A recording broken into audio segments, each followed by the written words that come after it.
There's an old expression in England which says it's grim up north, and millions have for years had to make the best of living in post-war tower blocks, many of which are gradually being pulled down and modernised.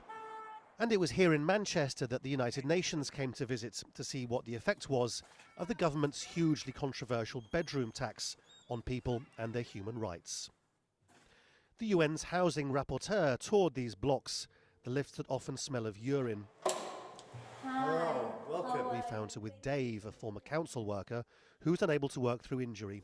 The new rules mean his two-bedroom flat is deemed too big for him, and so he's having to pay back a quarter of his benefits to the government. That leaves him just $7 a day to live on. I could lose this after Christmas, this flat. I'll be on the street. You know, what else can I do? You know, other than live on the street, because I've lost something, because I can't afford an extra £14 or so a week out of my benefit. Some opinion polls have begun to suggest the government's cuts to the poor have gained popularity, but local councils have a big problem. There aren't enough one-bedroom flats to go around, and so people who can't work have had to accept a stark choice: either return some benefits or face homelessness.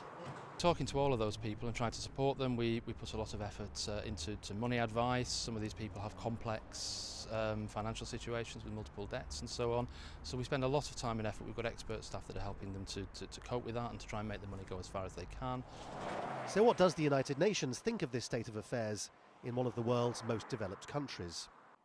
One of the most compelling and most controversial debates is the bedroom tax, and how much the bedroom tax had an enormous impact on the right to adequate housing of those who are affected, and also on other human rights like the right to food, the right to health, to education, and connected human rights.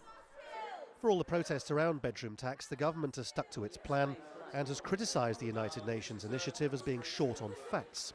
The British economy is returning to growth, but that's of no benefit to many of Britain's weakest. Lawrence Lee, Al Jazeera.